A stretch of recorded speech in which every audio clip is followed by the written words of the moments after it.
21. Introducción a la Gaya Ciencia. La Gaya Ciencia es un libro notable, tanto en sí mismo como en tanto que ofrece una ruta de acceso a las ideas más importantes de Nietzsche.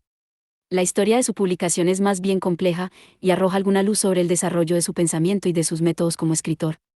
Publicó la primera edición del mismo en 1882. En esa versión consistía solamente en 4 libros y no tenía prefacio, aunque tenía el Preludio en rimas. Una segunda edición apareció en 1887, que agregó un 5.º libro, el prefacio y un apéndice de poemas adicionales.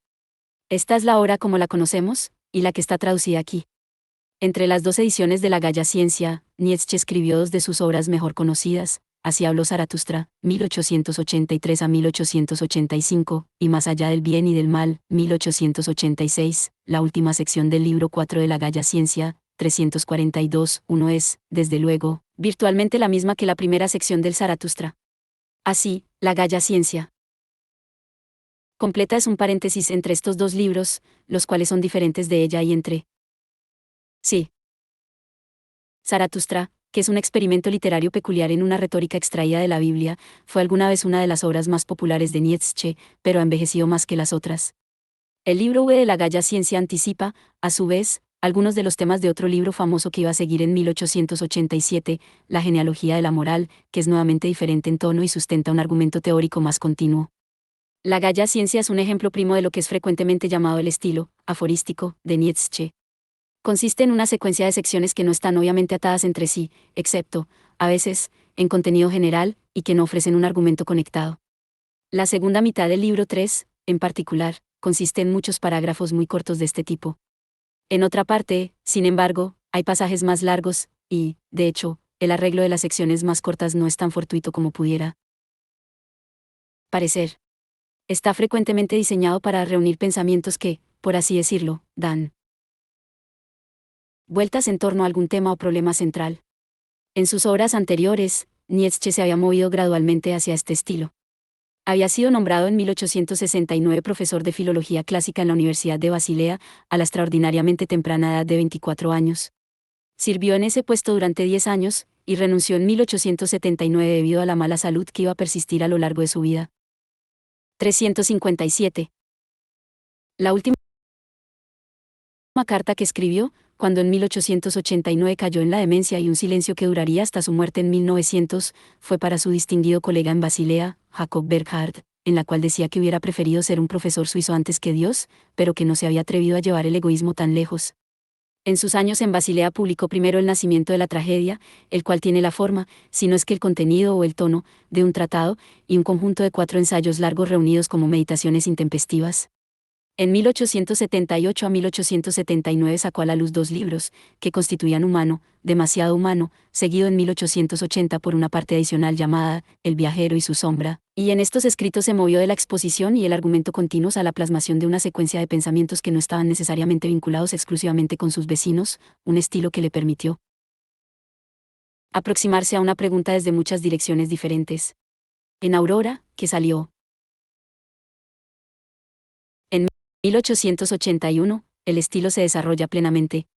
Tan tardíamente como el 25 de enero de 1882 todavía se refería a los que iban a ser los primeros libros de la Gaya Ciencia como una continuación de Aurora, por junio ya habían adquirido su título separado. Cuando tomó esa decisión, sentía que el libro 4, el cual es llamado Sanctus Januarius, e invoca el espíritu del Año Nuevo, podría ser encontrado como oscuro, y estaba ansioso por saber si su corresponsal, Peter Gast, lo entendería. Sabía que este no era meramente un conjunto de apercus penetrantes, quizá más bien cínicas.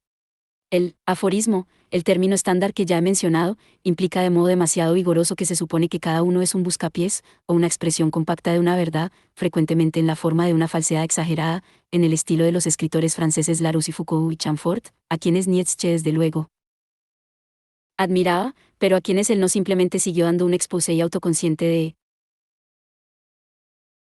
algunas fallas humanas, flaquezas o muestras de autoengaño. Hay una cierta cantidad de eso, particularmente en los libros tempranos, pero él se hallaba muy consciente del riesgo que corren tales aforismos de deslizarse desde lo atrevido a través de lo conocido a lo autosatisfecho. No es meramente cinismo lo que él transmite cuando dice en 379 que somos artistas en el desprecio. Sus ambiciones son más profundas, se pretende que el efecto sea acumulativo, y su meta es más sistemáticamente subversiva. Un filósofo que tenía una intención similar, aunque en conexiones totalmente diferentes, es el postrero Wittgenstein, y Nietzsche podría haber llamado a las secciones de este libro, como Wittgenstein llamó a los parágrafos de sus manuscritos, observaciones. Sus observaciones cubren temas muy variados. Muchas de ellas tocan lo que podría llamarse la psicología moral, y a veces sostiene que ha detectado un origen egoísta en alguna reacción éticamente aprobada, como lo hace, por ejemplo, en la observación perspicaz acerca de la magnanimidad y la venganza en 49.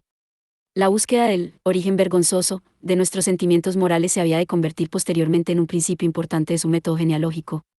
Pero él tiene muy en claro que el mero reduccionismo, la fácil explicación cínica de todas esas actitudes en términos de interés propio, es un error.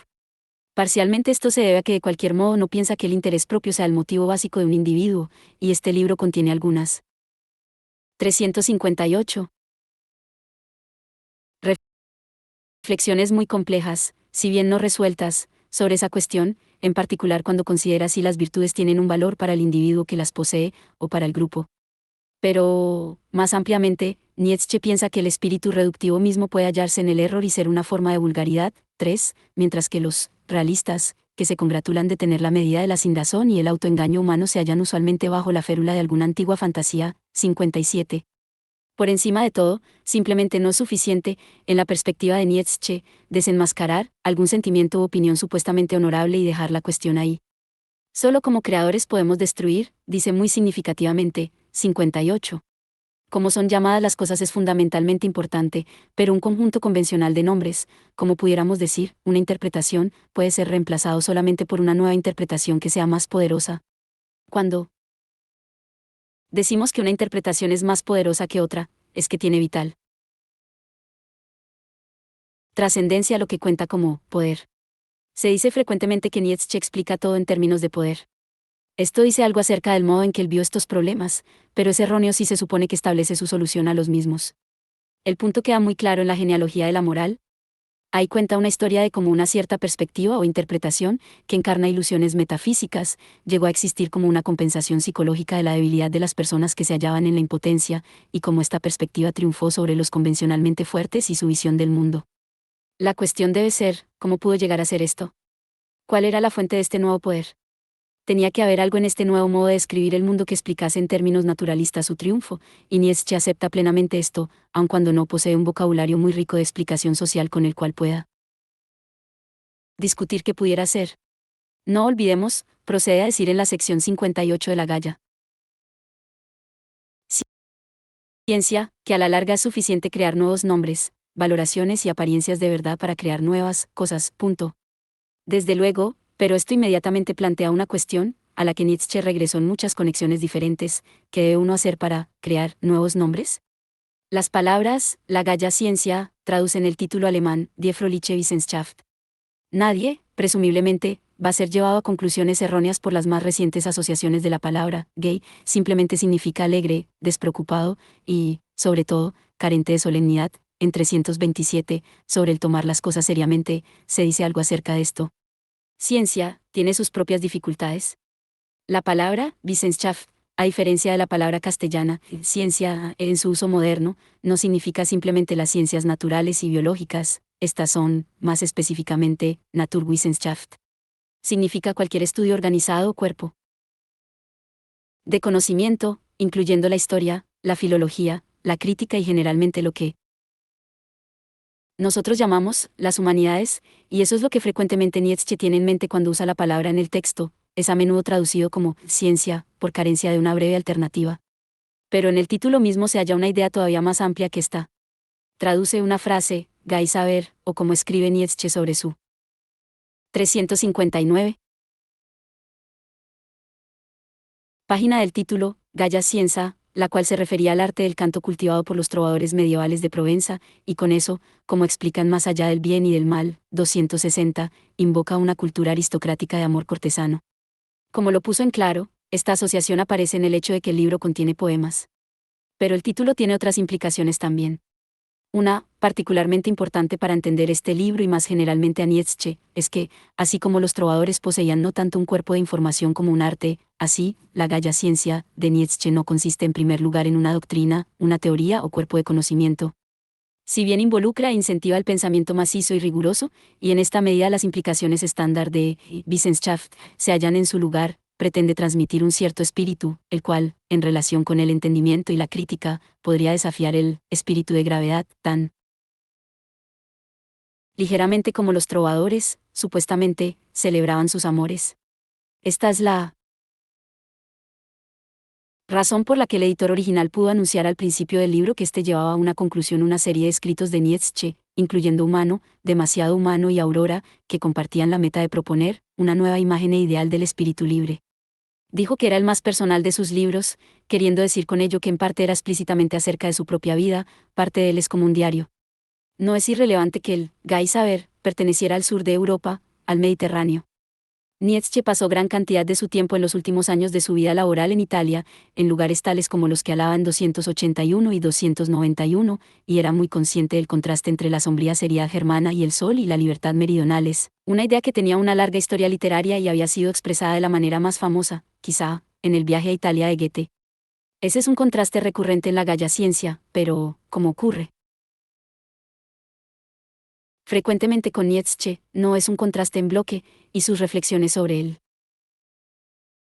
espíritu germano en filosofía y religión se hallan especialmente matizadas en este libro, por ejemplo en su discusión 357 de ¿qué es lo germano? Las reflexiones generales de Nietzsche, aquí como en otras partes, tienen algunas debilidades recurrentes. Hay reflexiones irritadas sobre la dieta y el clima. Sus opiniones acerca de las mujeres y el sexo, si bien incluyen, como en 71, una o dos compenetraciones perspicaces y compasivas en las convenciones de su tiempo, frecuentemente son superficiales y a veces embarazosas, fueron, biográficamente, el producto de una experiencia que había sido drásticamente limitada y decepcionante. Sin embargo, lo que es más importante para su pensamiento como un todo es el hecho de que sus recursos para pensar acerca de la sociedad y la política modernas, en particular acerca del Estado moderno, fueron muy escasos. Lo importante no es que se oponía a una sociedad libre, a la igualdad de derechos y a otras aspiraciones típicamente modernas. Aunque ciertamente lo hacía, como en 377, por ejemplo, se deja en claro. De hecho, Nietzsche de ninguna manera ha sido un héroe exclusivamente de la derecha política, y muchos grupos radicales, socialistas e incluso feministas del último siglo encuentran apoyo en sus escritos. Esto era posible justamente porque el espíritu profundamente radical de su obra se combinaba con una carencia de ideas políticas y sociales efectivas. 360. Dejando un hueco sobre el cual se podían proyectar muchas aspiraciones diferentes. Sus claramente aristocráticas simpatías son, en conexiones políticas, no tanto reaccionarias como arcaicas, y si bien tiene muchas cosas iluminadoras que decir acerca de la historia religiosa y cultural de Europa, su concepción de las relaciones sociales debe más a su entendimiento del mundo antiguo que a una aprehensión de la modernidad. La idea del nihilismo que es tan importante en sus obras postreras es innegablemente relevante para las condiciones modernas, pero sus discusiones de temas tales como la corrupción, en 23, toman prestado mucho de la retórica del Imperio Romano y la disposición de sus escritores a alabar las virtudes en buena medida imaginarias de la República desvanecida. La Gaia Ciencia marca un paso decisivo más allá de los libros que vinieron antes que él porque introduce dos de los que iban a convertirse en los temas mejor conocidos de Nietzsche, la muerte de Dios y el eterno retorno. La idea de que Dios está muerto ocurre primero en 108, en asociación con la imagen de la sombra de Buda, que todavía se ve en una cueva siglos después de su muerte. Esto es seguido en 125 por la perturbadora historia de un loco que, provisto de una linterna, en la brillante mañana busca a Dios. Se encuentra con el ridículo y concluye que, ha llegado demasiado temprano, que las noticias de la muerte de Dios todavía no han alcanzado a la humanidad, aun cuando ella misma lo ha matado. Esta idea recurre en términos más literales en 343, la primera sección del libro UE, publicada, podemos recordarlo, 5 años después. La muerte de Dios es identificada ahí como el hecho de que la creencia en Dios se ha vuelto increíble, el evento reciente más grande, está empezando a arrojar su sombra a través de Europa. Una vez que este evento sea plenamente reconocido, tendrá consecuencias incalculables, en particular para la moralidad europea. Algunas de estas consecuencias serán la melancolía, y, desde luego, en otro lado Nietzsche lucha con la pregunta de qué acto de creación, por quién, podría superar el vacío dejado por el derrumbe de las ilusiones tradicionales. Pero aquí las noticias traen, al menos en el corto plazo, solamente alegría, un sentido de aurora y libertad, la promesa de un mar abierto, quizá nunca haya habido un mar tan abierto. Nietzsche continuó pensando que la muerte de Dios tendría consecuencias vastas y catastróficas. Pero, siguiendo la explicación que él mismo dio de la creencia cristiana y sus orígenes, en este libro y en Más allá del bien y del mal, pero sobre todo en la genealogía de la moral, ¿debería realmente haber pensado esto? Él creía que la fe en el Dios cristiano, y más generalmente en una tranquilizadora estructura metafísica del mundo, era una proyección del temor y el resentimiento que representaba una victoria del débil sobre el fuerte. Esa creencia metafísica ha muerto, ha sido destruida, como frecuentemente lo señala Nietzsche, por sí misma, por la creencia en la veracidad, y regresaremos a eso, que era ella misma parte de la fe metafísica. Pero, ¿qué tanta diferencia debiera esperarse que hiciera su muerte? Comparte con otro subversivo decimonónico, Marx, con quien comparte pocas cosas más, la idea de que la creencia religiosa es una consecuencia, una expresión de las fuerzas sociales y psicológicas. Si esas fuerzas permanecen, y la expresión cristiana de ellas se derrumba, entonces seguramente tomarán su lugar otras expresiones. Si la necesidad secreta pensamiento, y 361. La necesidad subsiste, entonces secretará nuevos pensamientos. En realidad, Nietzsche piensa así, que el liberalismo, el socialismo, el utilitarismo, y así de modo consecutivo, son meramente expresiones secularizadas de esas mismas fuerzas. Pero piensa que se hallan demasiado manifiestamente cercanas al original, y que nuestro creciente entendimiento de que el mundo no tiene estructura metafísica en absoluto debe desacreditarlas también. La muerte de Dios es también la muerte de aquellos dioses. Tiene un desprecio particular por los librepensadores benignos que esperan mantener todo el contenido ético del cristianismo sin su teología. George Eliot es el desafortunado blanco cuando el punto es parafraseado muy claramente en El crepúsculo de los ídolos, la sección llamada Incursiones de un intempestivo. Pero ese no es el punto más importante. Incluso si el contenido de nuestra moralidad cambia notablemente, como por ejemplo lo han hecho las actitudes hacia el sexo en tiempos recientes, elementos mucho más básicos y estructurales de la misma, su humanitarismo y su profesada creencia en el respeto igual para todos, se hallan en la concepción de Nietzsche demasiado atados a los mecanismos que generaron el cristianismo e inevitablemente seguirán el mismo curso que éste ha seguido. Es demasiado pronto, seguramente, para decir que se hallaba equivocado. Para Nietzsche había otra dimensión también, que estaba inmediatamente conectada con sus propios valores. Vio el deshilachamiento del cristianismo como parte del fenómeno que llamó nihilismo europeo, la pérdida de cualquier sentido de profundidad o significado de la vida. El mundo podría concebiblemente evitar la destrucción y el odio abierto organizando un modo de vida placenteramente no exigente y reflexivo, un consumismo atontado pero adecuadamente eficiente. Nietzsche probablemente no pensaba que tal sociedad podría sobrevivir a largo plazo, pero en cualquier caso no podía reconciliarse con tal prospecto o considerarlo como algo que no fuese sino repugnante. Él desprecio fue una de sus emociones más a la mano, y nada lo provocaba más que lo que a veces llama el último hombre, el producto satisfecho, renuente a la aventura, filisteo, de tal cultura. Este libro, como todos sus otros libros, deja en claro que cualquier vida digna de ser vivida debería involucrar atrevimiento, individualidad y esa creatividad capaz de poner en dificultades a los demás. Esto es, desde luego, expresado en la alegría de su título. La alegría puede abarcar el contento, como lo hace en el día del Año Nuevo, al principio del libro 4, pero, cuando es así, es particularmente un logro e implica una pizca de buena suerte. La alegría no es en sí misma el sentirse contento, y, si bien rechaza la solemnidad y el espíritu de gravedad, lo hace precisamente porque es el único modo de tomar la vida en serio. Algunas personas han pensado que Nietzsche tuvo una actitud brutal y sin escrúpulos hacia el mundo. Algunas veces, quizá, deseaba haberla tenido, pero, de hecho, una característica personal que, junto con su enfermedad y su soledad, contribuyó a su perspectiva fue una hipersensibilidad al sufrimiento. Estaba vinculada a una negativa total a olvidar, no solamente la existencia del sufrimiento, sino el hecho de que el sufrimiento era necesario para todo lo que él y cualquiera otro valorara. Todas las cosas buenas provienen de las cosas malas, es una de sus tesis fundamentales, señala su rechazo de lo 362, que él llama la creencia fundamental de los metafísicos, la creencia en la oposición de los valores, más allá del bien y del mal. 2. Ese es, para él, un principio de interpretación, pero se presenta en primera instancia simplemente como un hecho, que él pensó que ningún entendimiento honesto del mundo podría evadir. Si una percepción de los logros y glorias del mundo, del arte, la autocomprensión, la nobleza de carácter, no puede estar con toda honestidad separada del conocimiento de los horrores que han estado involucrados en el proceso mediante el que afloraron esas cosas, entonces hay una pregunta que no puede, suponía Nietzsche, simplemente ser ignorada, si todo ha valido la pena. Los pensadores del pasado han supuesto que la pregunta podría ser respondida, y respondida positivamente. Leibniz, con su famosa doctrina de que este es el mejor de los mundos posibles, creía en un análisis costo-beneficio de tipo cósmico que reivindicaría los misteriosos manejos de Dios. Hegel había contado una historia metafísica progresiva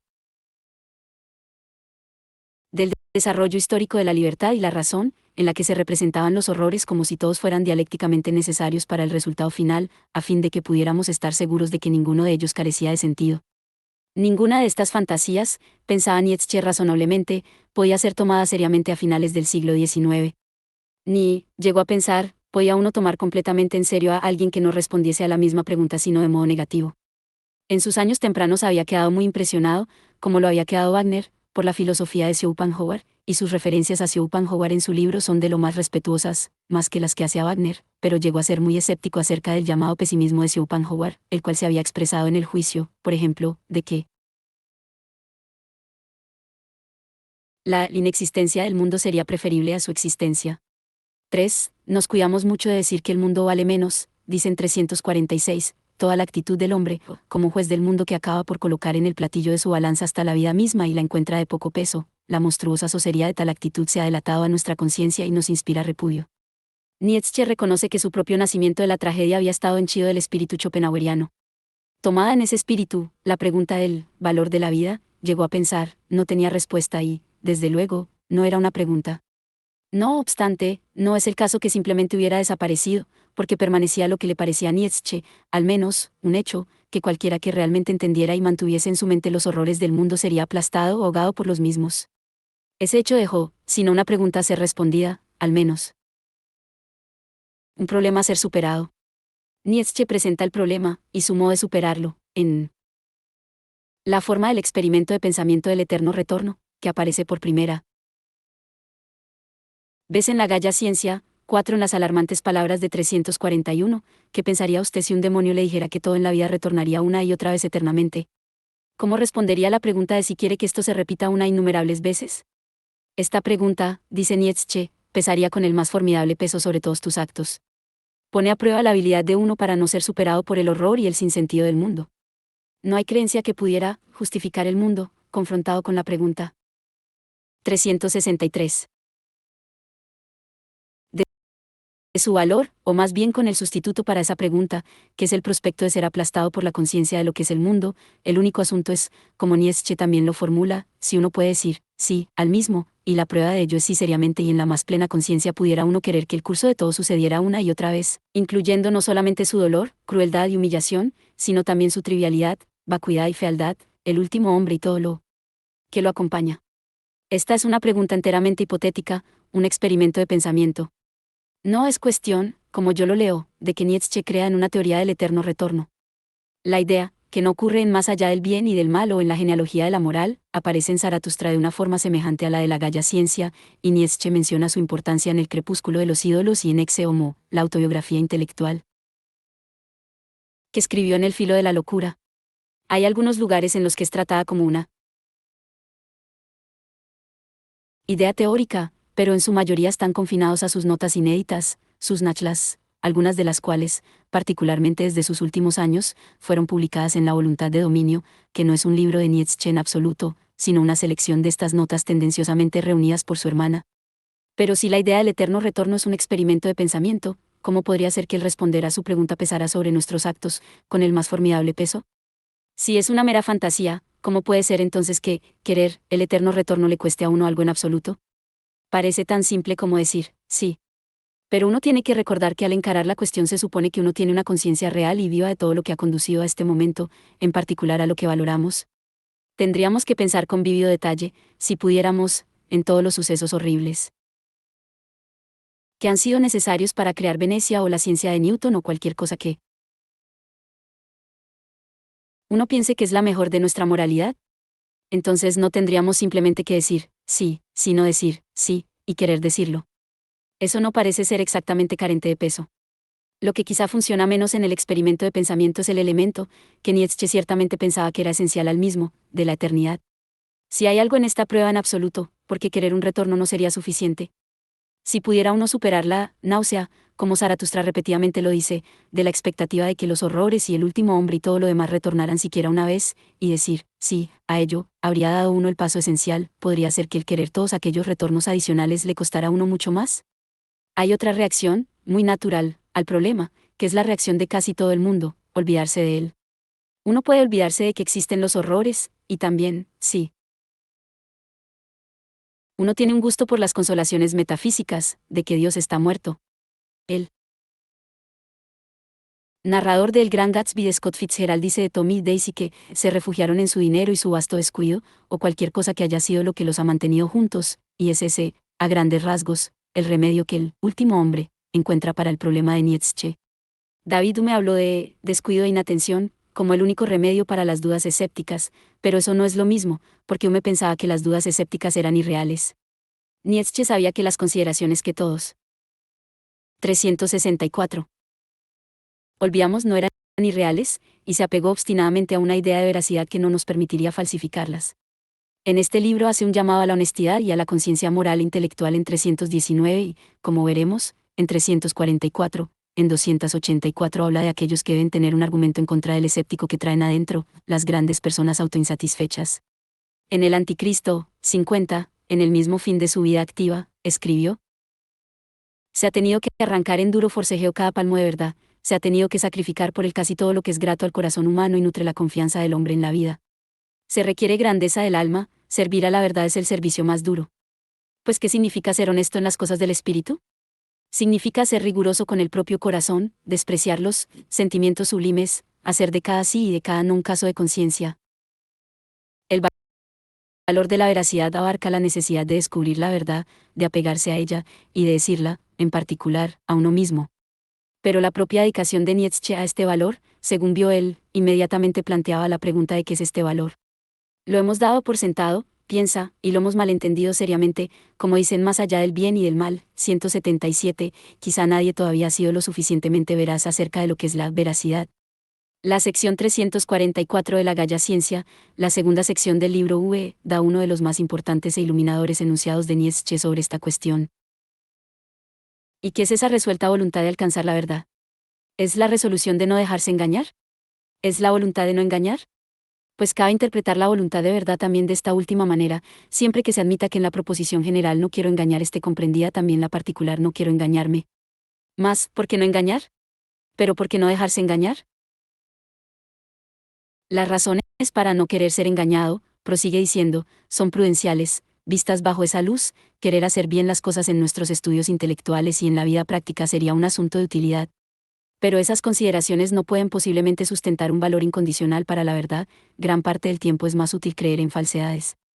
Nuestra creencia en la voluntad incondicional de verdad se ha formado a pesar de la demostración constante de la inutilidad y el peligro que hay en la voluntad de verdad y en la verdad a toda costa. A toda costa, ay. Harto sabemos lo que esto quiere decir cuando hemos sacrificado en su altar una creencia tras otra. Por consiguiente, la voluntad de verdad no significa, yo no quiero dejarme engañar, sino, no queda otra alternativa, yo no quiero engañar, no quiero engañarme a mí mismo ni a los demás, pues no queda otra solución, y con esto nos encontramos en el terreno de la moral. Se comprenderá ya a dónde voy, a mostrar que nuestra fe en la ciencia descansa también sobre una creencia metafísica y que también nosotros los que perseguimos el conocimiento ahora, nosotros los impíos y los antimetafísicos, sacamos nuestro fuego del incendio que prendió una fe de hace más de 1000 años, esa fe cristiana que fue también la fe de Platón y que cree que Dios es la verdad, y que la verdad es divina. El título de la sección es, ¿de qué modo nosotros, también, somos todavía piadosos?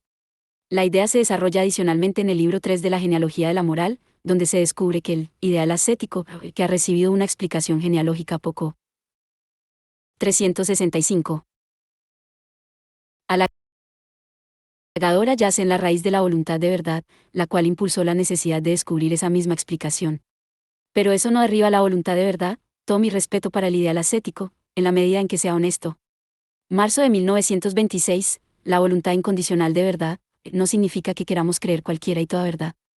Significa que queremos entender quiénes somos, corregir el error, evitar engañarnos, ir más allá de la falsedad confortable. El valor de la veracidad, así entendido, no puede hallarse meramente en sus consecuencias, como Nietzsche repetidamente lo señala. Anteriormente en la Gaya Ciencia, 121, dice que varias creencias pueden ser necesarias para nuestra vida, pero ello no muestra que sean verdaderas, la vida no es un argumento. Ya en Humano, demasiado humano, 517, había notado, con penetración fundamental, no hay armonía preestablecida entre el progreso de la verdad y el bienestar de la humanidad. Nuevamente, en Más allá del bien y del mal. Enero de 2011, dice que, es preciso comprender, en efecto, que para la conservación de los seres de nuestra especie hay algunos juicios que se debe creer necesariamente que son verdaderos, lo que no impide, claro está, que puedan ser falsos. La verdad puede no ser meramente inútil, sino destructiva. En particular, las verdades de la propia filosofía de Nietzsche, las cuales desacreditan el mundo metafísico, pueden, como hemos visto, conducir destructivamente al nihilismo si llegan a ser aceptadas. En el Nachlass, La voluntad de poder 5, hay una nota reveladora que menciona el modo en que la idea de veracidad se ha vuelto en contra de la moralidad que la había fomentado. Al final se lee la observación, este antagonismo, el no estimar lo que conocemos y el no permitírsenos estimar ya las mentiras que quisiéramos contarnos a nosotros mismos, engendra un proceso de descomposición. ¿De qué modo no se nos permite estimar estas mentiras? En algún grado, Nietzsche pensaba que esto en su tiempo ya era una necesidad histórica o social, que, al menos entre la gente pensante, estas creencias simplemente no podían mantenerse más o tener mucha vida. Es una buena pregunta la de si esto era correcto, incluso si es correcto hoy, particularmente cuando recordamos las formas secularizadas, políticas que adoptan, como Nietzsche supuso, las mismas ilusiones. Lo que es ciertamente verdadero es que Nietzsche juzgó como una necesidad ética, para él mismo y para cualquiera que él estuviese dispuesto a respetar, no estimar estas ilusiones. Sí pensó, en cambio, que había cosas que, incluso para las personas honestas y reflexivas, podrían correctamente compensar de algunos modos la pérdida de las ilusiones. En este espíritu observa que en otra parte del Nachlass, La voluntad de poder 822, poseamos arte a fin de no perecer por la verdad. No quiere decir que poseamos arte en vez de la verdad, significa que poseemos arte para que podamos poseer la verdad y no perezcamos por ella. Continúa habiendo debates complejos acerca de lo que Nietzsche entendió por verdad. Muy ciertamente, no pensaba, en un espíritu pragmatista, que las creencias son verdaderas y sirven a nuestros intereses o a nuestro bienestar. Ya hemos visto algunas de sus repetidas negaciones de esta idea. Una perspectiva más reciente, y de moda, sobre él, es que compartió, quizá fundó, una especie de escepticismo desconstructivo al efecto de que no hay una cosa tal como la verdad, o que la verdad es lo que cualquiera piensa que 366 es, o que es una categoría aburrida de la que podemos prescindir. Esto es también erróneo, y de la manera más profunda. Como hemos visto, Nietzsche no pensaba que el ideal de veracidad haya pasado a retiro cuando se descubrieron sus orígenes metafísicos, y tampoco suponía que la veracidad pudiera ser separada de una preocupación por la verdad. La veracidad como ideal retiene su poder, y lejos de que la verdad sea dispensable o maleable, su pregunta principal es cómo puede hacerse soportable. Repetidamente, Nietzsche, el viejo filólogo, como se llamaba a sí mismo, nos recuerda que, muy aparte de cualquier pregunta acerca de las interpretaciones filosóficas, incluyendo la suya propia, hay hechos que han de ser respetados. En el Anticristo, 59, alaba al mundo antiguo por haber inventado el incomparable arte de leer bien, esa premisa de una tradición de la cultura, de la unidad de la ciencia, y con ello, el sentido de la realidad fáctica, de todos los sentidos el último y el más valioso. Al principio de la genealogía de la moral nos dice que los psicólogos ingleses no debían ser desechados como ranas viejas, frías y aburridas. En realidad, son animales valientes, que saben mantener refrenados tanto su corazón como su dolor y que se han educado para sacrificar todo lo deseable a la verdad, a toda verdad, incluso a la verdad simple, áspera, fea, repugnante, no cristiana, no moral, pues existen verdades tales. Agudamente detecta elementos en nuestras estructuras intelectuales que confundimos con verdades. En la Gaia Ciencia subraya la importancia de una ley del acuerdo, que regula los pensamientos de las personas y provee seguridad intelectual. 76. Hace hincapié en la importancia histórica, incluso continua, de estas concepciones, pero no piensa que sean la verdad, o que sean inmunes al descubrimiento de la verdad. Son contrastadas con la verdad, y la pregunta es, ¿qué emergerá de una batalla entre ellas y una creciente conciencia de la verdad? Como pregunta él en 110, ¿hasta qué punto soporta ser asimilada a la verdad?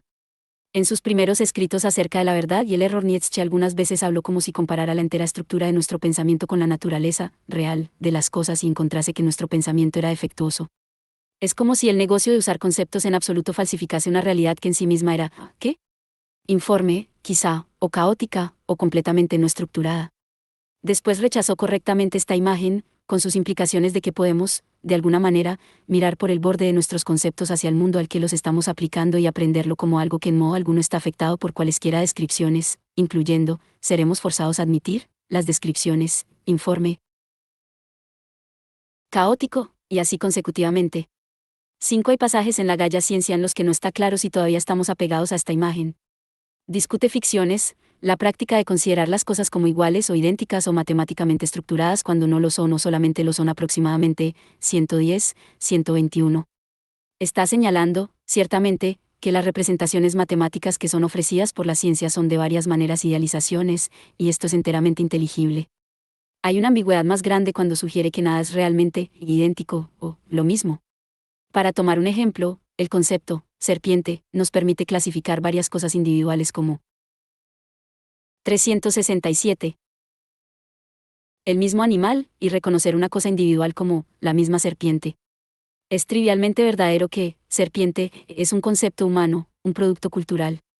Pero es una proposición mucho más turbia la de que su uso de alguna manera falsifica la realidad, que, en sí mismo, el mundo no contiene serpientes, o, lo que es más, cualquier otra cosa que pudiera uno mencionar.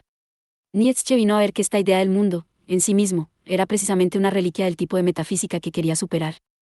Como una observación en el Nachlass lo formula, la voluntad de poder 567, la antítesis del mundo aparente y el mundo verdadero se reduce a la antítesis mundo y nada. Es menos que claro, y también digno de considerarse, que tanto lo comprometieron las formulaciones de la Gaya Ciencia a la turbia imagen metafísica. Algunos de los mismos problemas afectan a otra idea que aparece en el libro, y que iba a ser importante. En obras que escribió después de él, la idea de una perspectiva. Nuestra perspectiva interpretativa, nuestra toma particular del mundo, está modelada sobre la analogía de una perspectiva literal, visual, y esta analogía tiene dos implicaciones, que entendemos que puede haber perspectivas alternativas y, de modo importante, que estas serán perspectivas alternativas sobre la misma realidad. En obras posteriores Nietzsche es frecuentemente menos que definido acerca de lo que está involucrado en esta segunda implicación, pero tiene mucha claridad acerca de la primera implicación, y, desde luego, nos insta a combinar perspectivas, o a movernos entre ellas, lo que muestra que no solamente sabemos que hay otras perspectivas, sino que sabemos cuáles son algunas de ellas. En la Gaya Ciencia parece estar a punto de dar el paso a este problema. En 299, por ejemplo, sugiere que podemos hacer uso de perspectivas diferentes. Pero en 374, donde dice, no podemos refutar la posibilidad de que el mundo sea susceptible de interpretaciones infinitas, la idea de las alternativas parece permanecer como una posibilidad enteramente abstracta, nos es imposible salir de nuestro ángulo visual. Los griegos fueron superficiales, de tan profundos, dice en el prefacio, y repitió la observación posteriormente, en el epílogo a Nietzsche contra Wagner. Pero los griegos en su tiempo podían directamente exhibir un deleite en las superficies y apariencias que era, desde luego, profundo. Eso no es posible para nosotros, después de tanta historia, cualquier actitud tal para nosotros será una cosa diferente y más sofisticada, y representará un logro. En el mismo fin del libro, retorna la alegría de la Gaya Ciencia, e invoca el ideal de un espíritu que cándidamente, esto es, sin proponérselo, sino porque su plenitud y su potencia se desbordan, juega con todo lo que hasta ahora se llamó sagrado, bueno, sacrosanto, divino. Esto podría parecer incluso inhumano en comparación con las formas convencionales de seriedad, es decir, la solemnidad, y a pesar de todo, con ese ideal empieza apenas la mayor seriedad, se plantea la verdadera pregunta por primera vez, ¿se tuerce el destino del alma, echa a andar la aguja del reloj? Entonces agrega, al final de esa sección, empieza la tragedia. Pero inmediatamente ahí viene la última sección de todas, el epílogo, en el que los espíritus de su propio libro le dicen que para estos ruidos tristes, estas voces de sepulcros, esos 368 silbidos de marmotas, nicht solche Tone, gritan en el eco de la oda a la alegría de Schiller, tales sonidos, no. Dice que les dará otra cosa, los poemas, presumiblemente, con los que termina el libro. Pero lo hace con una pregunta final, y es una pregunta que quería que se planteasen sus lectores no justamente al final de este libro, sino a lo largo del mismo y, desde luego, a lo largo de todos sus libros. ¿Queréis eso? 369. 370. 1. Las referencias, en el caso de la Gaya Ciencia, y de otras obras de Nietzsche, son a las secciones numeradas. Para la traducción castellana se utilizaron las ediciones de Acal, Madrid, 2001, y de MU, México, 1994. También se consultaron las traducciones de las siguientes obras: El Anticristo, EDAF, Madrid, 1985, y Alianza, Madrid, 1986, Más allá del bien y del mal, EDAF, Madrid, 1985, y Alianza, Madrid, 1985, La voluntad de dominio, obras completas, T9, Aguilar, Madrid, 1932, y Humano, demasiado humano, MU, México, 1986. 2. Un estudio muy interesante en este respecto es de Nietzsche Legacy in Germany 1890-1990 Stephen E. Aschey, University of California Press, Berkeley, 1992. Una discusión útil del pensamiento político de Nietzsche es la de Bruce Detweiler, Nietzsche and the Politics of Aristocratic Radicalism, University of Chicago Press, 1990. Mark Warren, en Nietzsche and Political Thought, Mid Press, Boston, 1988, saca bien a relucir las limitaciones de las ideas sociales de Nietzsche, pero es demasiado optimista al pensar que si su filosofía fuera fiel a sí misma, ofrecería una base para el liberalismo. 3. The World as Will and Representation, traducción F. J. Payne, 2 Vols, Dover, Nueva York, 1969, volumen 2, cap 46, p. 576. El mundo como voluntad y representación, volumen 2, RBA, Barcelona, 2003. 4. La frase, el eterno retorno, ocurre primero en 285, pero en una conexión más limitada, la de reconocer que no hay paz perpetua, sino solamente, como el filósofo presocrático Heráclito pensaba, un ciclo de guerra y paz. 5. Esto lo argumenta bien Maud de Marie Clark, Nietzsche on Truth and Philosophy, Cambridge University Press, 1991,